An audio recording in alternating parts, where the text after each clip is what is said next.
Grab a Bible, turn to Exodus. That's a pretty easy one to find. Second book in the Bible. So if you need a Bible, they're on the shelf or on the thing back there, or you got one on your phone, digital, however you want to do it. I don't know what I look like right now, but yesterday I was in the sun all day. And I had a coach flag football girls in high school, so most of you know that. But we were in Cottonwood doing a tournament, and it was all day, and I had on a bucket hat and glasses, so I got this perfect line. Last night, when I got home, this was all like bright red. I looked like a Marvel character, you know. I was half white on top and red all on the bottom, so I don't know what this looks like on film, but anyway. Grab your Bible. Let's go to Exodus chapter 2. And we've been talking about women, like Deidre said. We've been talking about women each week for a while here. And we were looking at women throughout history as well. So like I said, on the back of the sheet back there, there's another woman. This woman that I picked today for this week, I didn't really know anything about. But there's a lot on her. She was a hymn writer. You can look it up for yourself back there and look more into her. But our focus is going to be the woman in Scripture, or women today. And the question, we've been asking the question every week, the question is, do I trust God with my child? Now, I know not everybody has a child in here, so don't shut me off because you don't have a kid, or don't feel like this doesn't relate to you. That is not true. That is without a doubt more powerful maybe with parents, but there is definite truth here, but well beyond whether you have a child or not.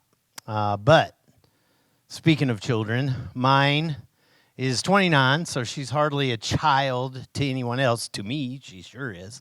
Always will be.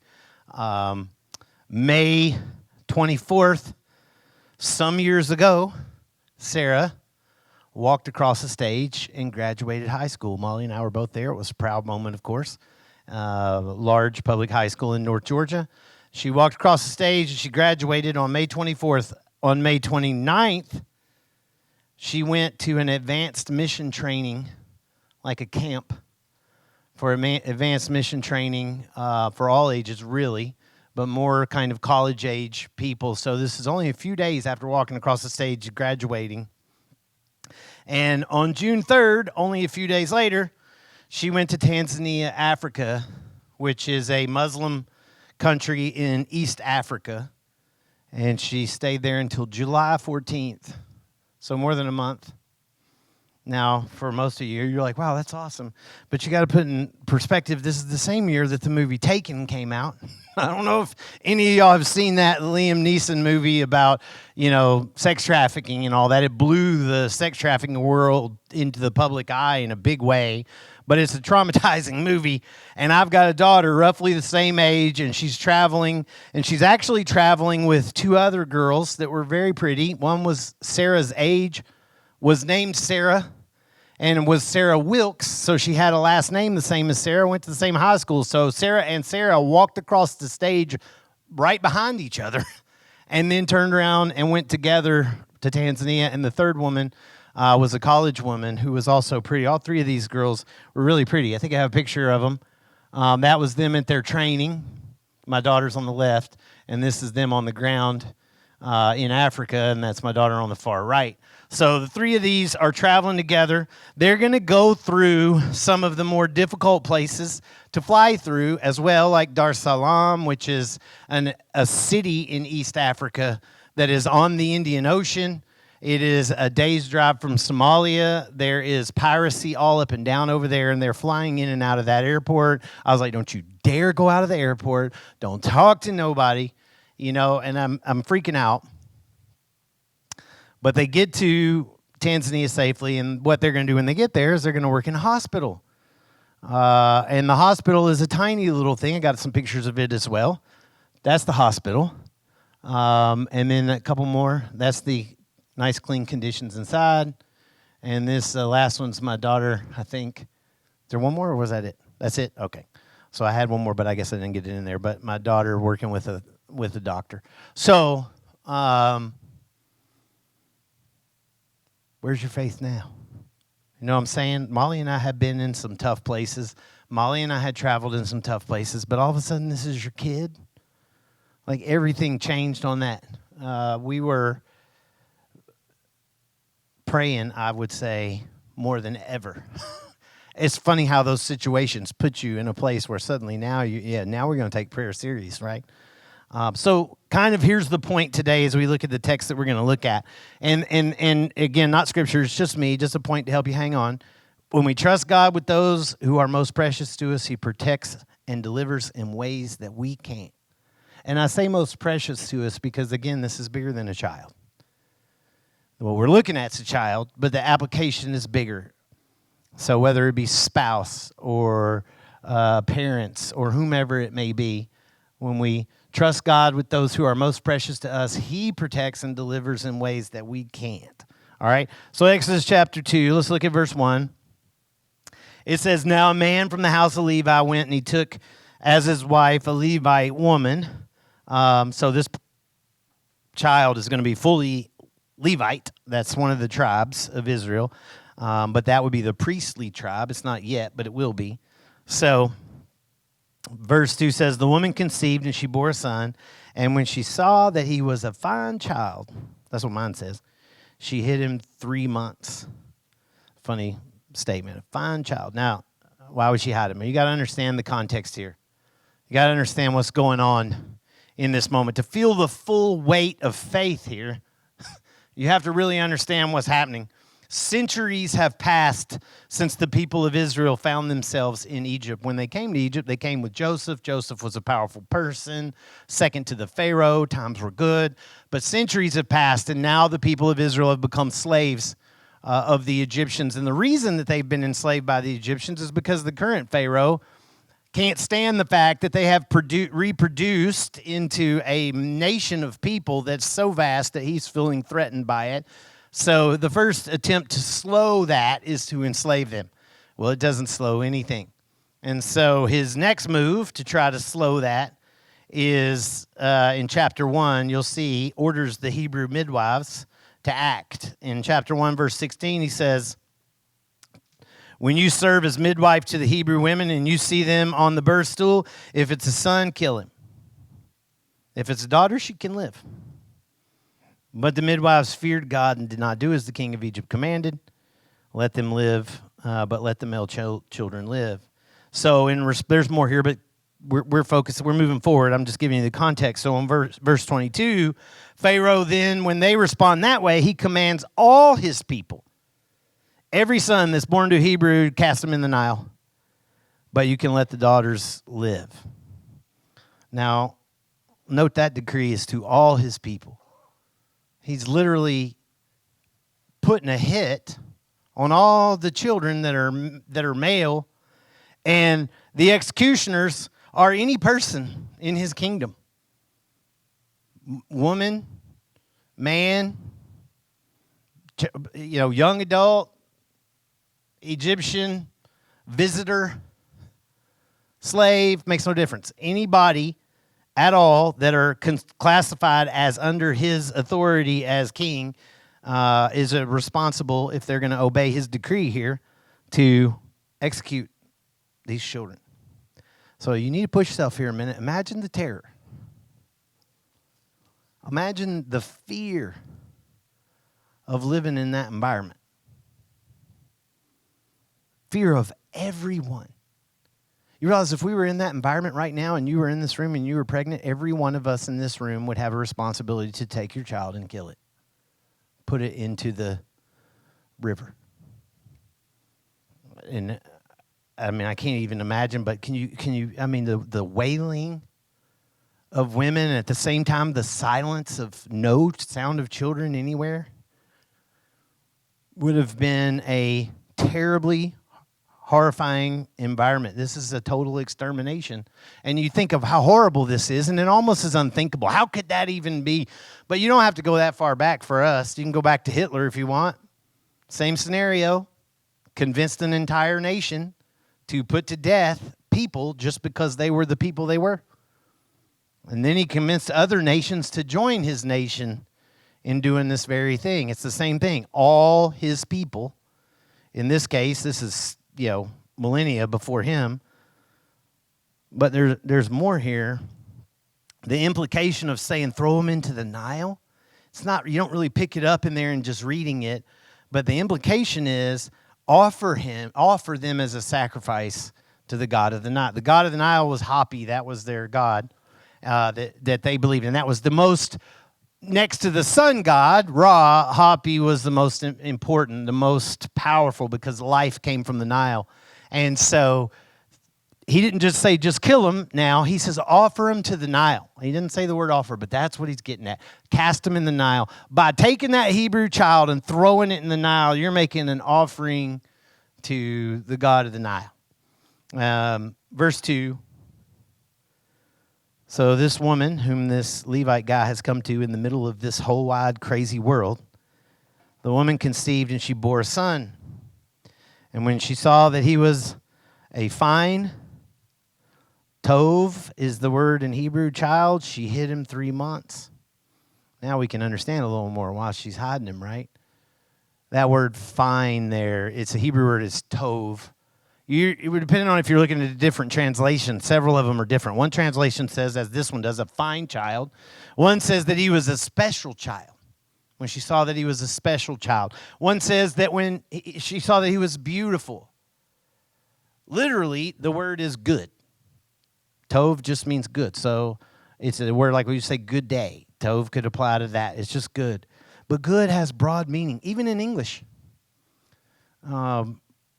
Men learn this early on in relationships, for instance. Good in English coming out of your girlfriend or wife doesn't necessarily mean good, does it? They use that word on purpose. But that's not necessarily what they mean, you know. There's more meaning behind. So good can mean a lot of things, even in English and Hebrew. Same thing. You can look to the New Testament, and in the New Testament, there is reference to this same event. In Acts chapter 7, verse 20, you can just note it, but in Acts chapter 7, verse 20, it says, Stephen's telling a story of history and here sort of, and it says, at this time Moses was born, and he was beautiful in God's sight. That word beautiful is tov, the same idea. It's where he's pulling it from anyway. This is Greek New Testament, but that's where he's pulling it from. Beautiful in God's sight, and he was brought up for 3 months in his father's house. Some have said, especially kind of the more radical Jewish interpretations, will say that he is holy from birth. So when she saw that he was holy from birth there. But in Hebrews, again, another New Testament location, in Hebrews 11:23, the author of Hebrews is talking about this moment. And he says, by faith, Moses, when he was born, was hidden for 3 months by his parents because they saw that the child was beautiful. So again, what does she mean? Why does she react? Why are we even being noted with that? I don't think it's as complicated as all the holy stuff. Could be, but I don't really think so. I think in Exodus, you have the perspective of a woman here. She sees that he is beautiful. Like any woman that's had a kid knows what we're talking about right now. Like when you look in those eyes, because remember, she knows what she's supposed to do. She should take her own child and throw him in the Nile, but you know she ain't going to do that. She's Hebrew. But she also knows other people have a responsibility to take her child. And I'm not saying she's considering it. All I'm saying is something in her heart is settled no matter what when she sees that face. When she sees that child is beautiful, I think it's not written, but I think she's saying, I'll die before he does. You know, or something like that. He's priceless. Maybe that's the tov here. Good. Priceless. She didn't do it alone. Note in the New Testament it referenced father and father's house and family. Here in Exodus it doesn't say father's involved, but he clearly is and was. His sister will be involved. This is a family, turns into a whole family affair. So look back in Exodus 2, verse 3. So let's keep going. So she's hid him for a pretty good while. 3 months, she's done real good. But when she can't hide him any longer, she takes for him a basket made of bulrushes and daubed it with bitumen and pitch. So she's basically made it watertight here. A basket that's watertight. And she put the child in it and placed it among the reeds by the riverbank. I don't know if this should spark a little familiar story. This is a tiny version of an epic big story that occurred in Genesis. She's built him in a little ark, and she's put him in the flood, manner of speaking, in the place where everybody's dying. And she's put him there, but she's put him there in an ark. You know, not trusting God, in essence, with him on the same waters that were intended to kill him. And so she puts him in the Nile. I don't know if she tied him off or what she did. Some movies that have depicted this in the past picture her like pushing him out and it just drifting down. I don't think that's what, it didn't say that's what happened. She just puts him in the reeds. And I think her intent is the waters are going to rock him and kind of keep him quiet, maybe make him go to sleep. Maybe the noise of the water is louder than his cries. I don't know. Either way, she's dealing with the fact that she's letting go of him, without a doubt. I don't know if y'all, this is probably a bad example, but, I'm not the best of pastors all the time.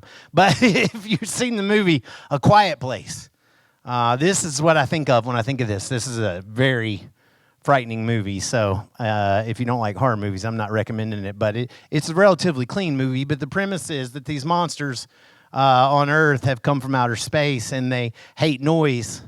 And they're indestructible, more or less. And so a woman has a baby. That's kind of the focal point of the movie, has a baby.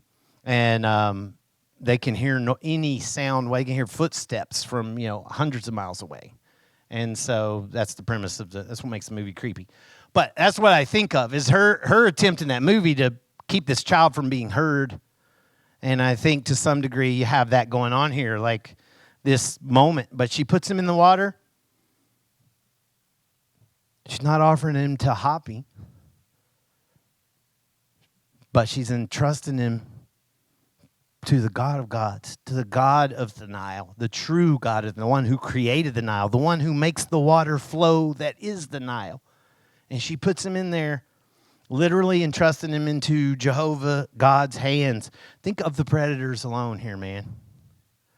This is one of the scariest bodies of water on the planet.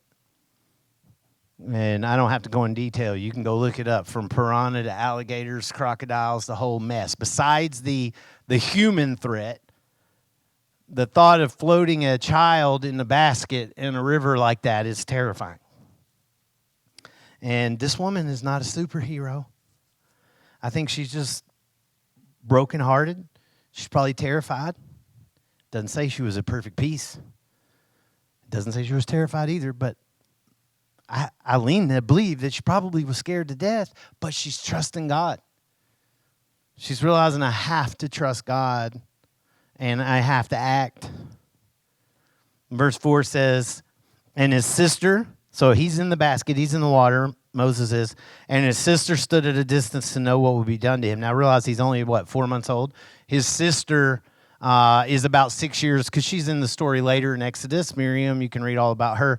But she's about 6 years older than Moses. So this is not a teenager or an adult. This is a 6-year-old kid watching her 4-month-old brother float in a very dangerous place, locked up in these reeds. And it says that she stood at a distance to know what would be done to him. Again, I don't know. What do you think she's thinking? It doesn't say, does it? It just says wanting to know what would be done to him. Do you think she's excited? I'm waiting on the miracle, or you think she's terrified? You think she's thinking about running over there and grabbing him? I don't know. But she's not going to leave him.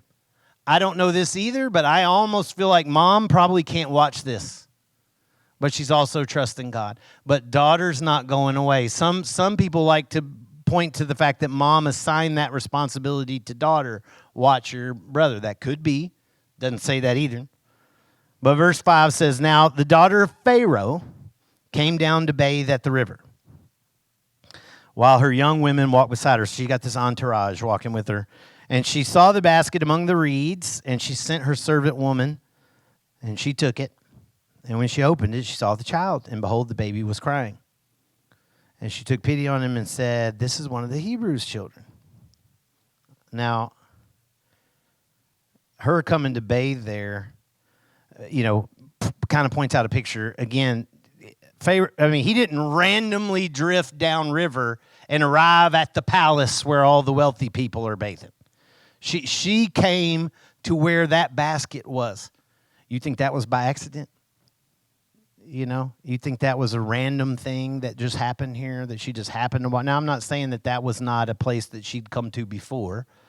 But what I'm saying is the fact that basket is there, and then she comes in that moment, sees the basket, finds the basket, and noting here that she acknowledged he was a Hebrew in front of these other women, what does that tell you about this woman? She's child of the Pharaoh. And she's defying his order right here. Because she's telling you this is a Hebrew kid. Translation, dump the basket. Well, that'd be horrific here, but that's what it means. She's identifying publicly that this is a kid that belongs to them and should be gone. But she's going to defy her father's decree the same way. Is she a person of faith? I don't think so. I think she just got compassion. I think she's just a woman who is disgusted by this that's going on. I think she's a woman that looks at him and goes, he's beautiful. Tov, same word, whatever, I don't know. I think she just looks at him and says, Moses, she shouldn't call him Moses yet, but Moses is good. And I can promise you it's God's sovereign protection. I can promise you that. Think about this woman that has entrusted God with her kid in the most impossible scenario you could possibly imagine to put a 4-month-old child into. And God has provided and cared for and delivered in ways she never could have. Never could have. Never. Look at verse 7. Then his sister said to Pharaoh's daughter, so she's standing there. How did they connect? Did she walk over to her?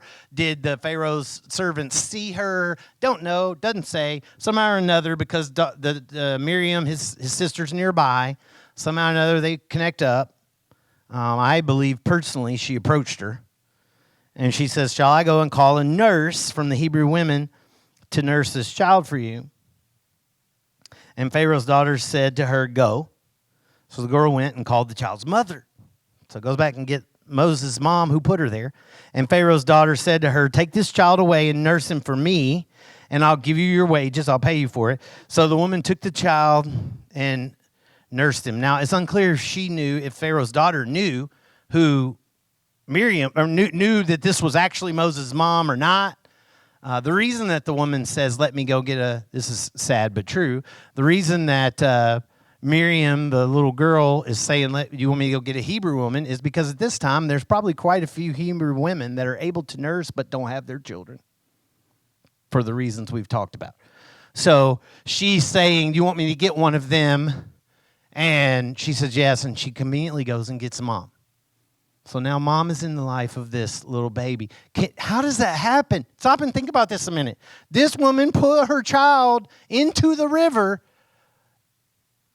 in absolute terror, in the worst situation you can possibly imagine, and said, God, I trust you. And somehow or another, the Pharaoh's daughter herself, put that child right back in her arms and said, I will pay you to be his mom.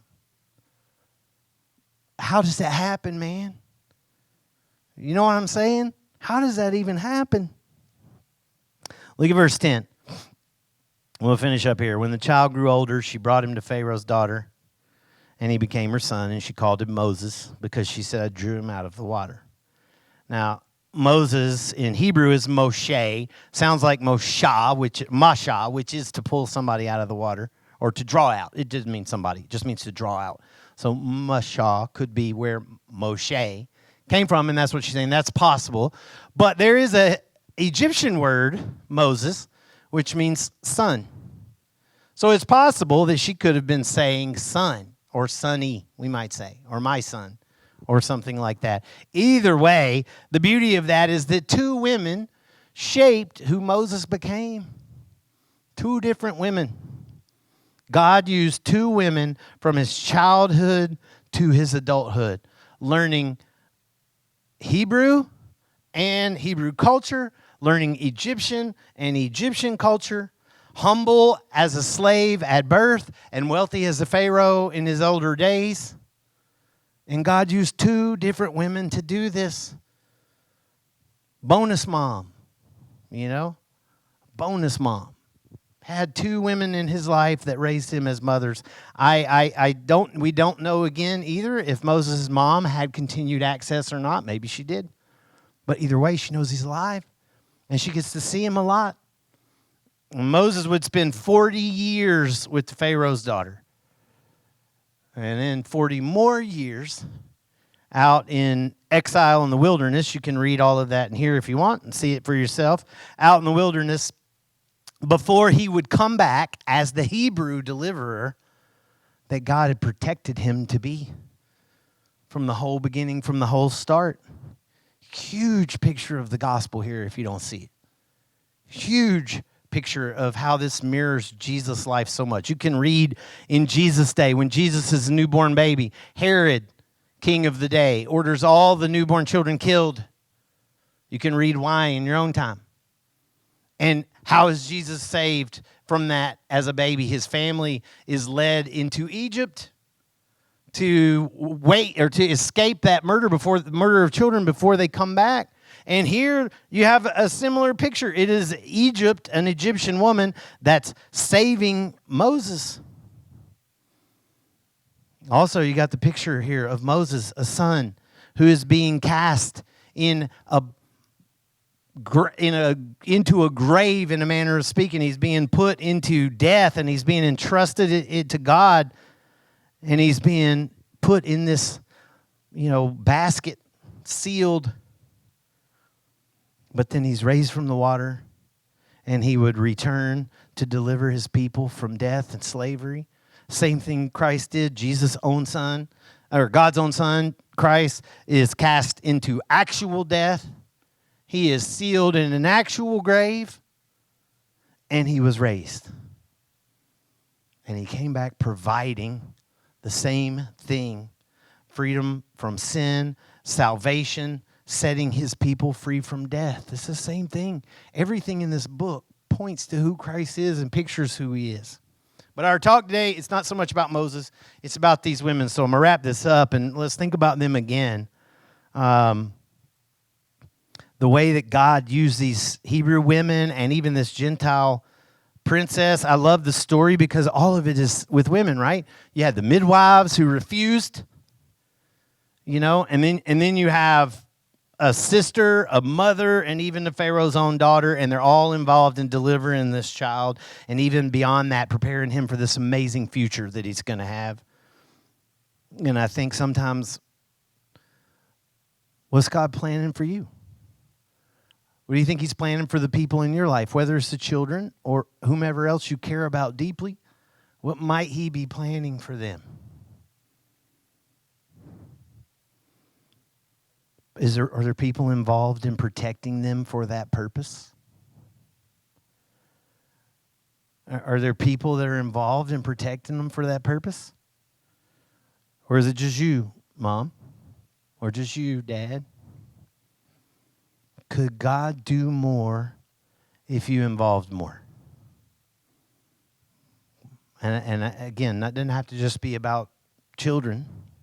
So, do I trust God with my child? That's the question. Just saying yes doesn't really mean a lot. I'm not hating. I'm only saying just saying yes doesn't really mean a lot. Preparing your yes means a great deal. That's a whole nother thing. What I mean by that. Remind yourself daily. Remind yourself daily that it's God's right to call from us whatever we hold most precious. Listen to what I said. It's God's right to call from us whatever we consider most precious. And I don't mean that in a bad way. I don't mean call him and I'm just taking this from you. That's not what I mean. I mean to take and use. Sometimes it's objects. Sometimes it's people. Sometimes it's family. Sometimes it's a spouse. And when we know they belong to him anyway, it makes it possible for us to trust him. Because if they belong to him, guess what? He cares more than we do. He created them. He cares more than we do. He died for them. He can defend them in ways far beyond us. And in fact, listen, they're safer with him than they are with us. That's the hard one to learn. You know, I'll take you back to the pictures I started all this off with my daughter. She was safer in Tanzania, Africa, than she was in North Georgia in my house. Because she was following Christ and doing what he said. That makes zero sense to the world, but I know it's true. I know it's true. Didn't make it any easier on me. Still was pushing my faith. It still was scaring me to death. But I come back to the point that I gave you. When we trust God with those who are most precious to us, he protects and delivers in ways we can't. And if you're truly a Christian, your child and all you have is entrusted to him, is his anyway. He just entrusted it to you. But it's his to begin with, no matter what, and always will be. But the question is, when we stop thinking about, do we have enough faith to trust God with our child, have you trusted him with your own life? Because it really doesn't make much to say, yeah, oh, I trust God with my kids, but you don't trust him yourself. You know what I mean? Your own life, it starts there. Can you say, yeah, I'll go there. Yeah, I'll go do that. Yeah, I'll speak to that person. Yeah, I'll walk into that situation. Yeah, I'll get involved in that. I trust you. I'm scared to death, but I trust you. I'll walk into that. I'll do that.